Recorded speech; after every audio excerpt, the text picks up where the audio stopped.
बे समाव इजराइल आरो हामासनि दावहाखौ लानानै नोंथांमोननि गेजेराव लानानै फैदों मोनसे वार ब्रेकिं। इजराइलनि फर्सफ्रा हामासनि गाजायाव खमैबो 8,000 हाबहैबाय आरो गाजाखौ इजराइलनि फर्सफ्रा दखल खालामना लानो हानाय थासारि। हामास आरो पेलेस्टाइननि उदखारि उन्दै गिदिर गोरलै गोरलाम सिथारग्रा उदखारिफ्रा थावरिनो हायाखै। नाथाय दासिमबो पेलेस्टाइननि उदखारिफ्रा इजराइलखौ गाग्लोबनायनिफ्राय उनफिननानै थायाखै। सुलुंनिफ्राय मिथिनाय बादिब्ला इजराइलनि रौनिया हानजाया गाजानि 1 किल'मिटार गोजानाव दंसै। जायखिजाया समावनो गाजाखौ इजराइलनि फर्सफ्रा दखल खालामनानै लानो हासिगौ। सानख'हायै बमा बारुदजों गाग्लोबगासिनो इजराइला गाजा ओनसोलाव लोगोसे गाजा ओनसोलाव इन्टारनेट बायदिफोरखौबो बन्द खालामनानै होनाय जादों। हामासखौ फोजोबखांगोन होनना हमखि होदों इजराइलनि गाहाय मन्थ्रिया। इजराइलनि रौनिया हानजाया गाजानि उदखारिफोरनि गोबां केम्पफोरखौ सिलिंखार खालामबाय। लोगोसे गाजानि हामास उदखारिफोरखौ फोजोबस्रांनो इजराइला गं 800 एयार स्ट्राइक दैथायहरबाय।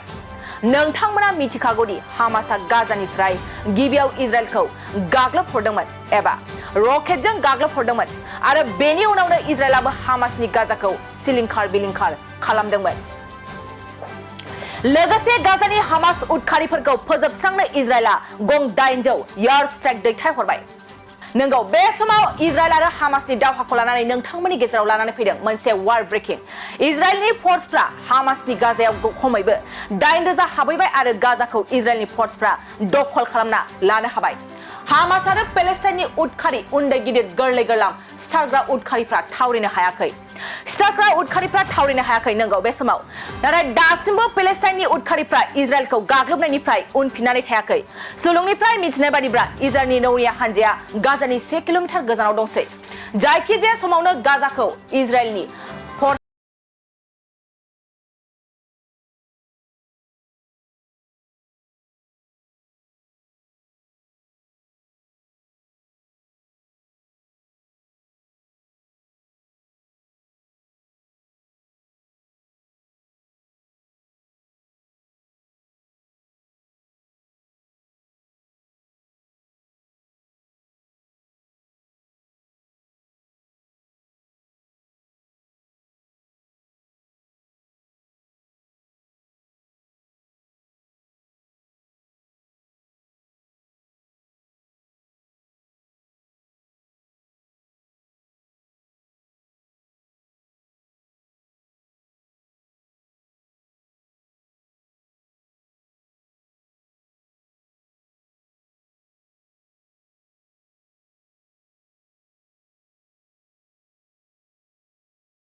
क'क्राझार मक्रापारायाव थानाय साम कलेज अफ नार्सिं क'क्राझाराव गोदान फरायसाफोरनि एडमिशन एबा मुं थिसननाया सोलिगासिनो।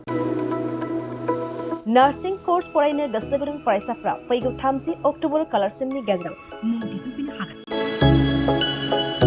क'क्राझार सोहोरनि खोला फारसे मक्रापारायाव थानाय साम कलेज अफ नार्सिं क'क्राझारा निउ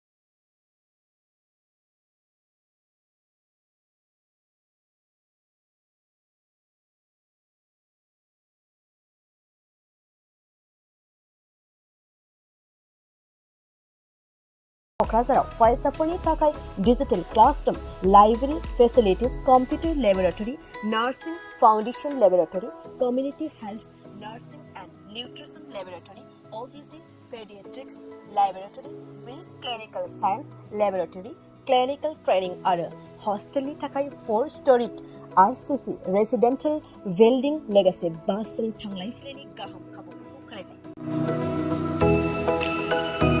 आबुङै मिन्थिनो थाखाय 9854550697 नङाब्ला 9854300175 मबाइल नम्बराव खौरां लाहरनो हागोन।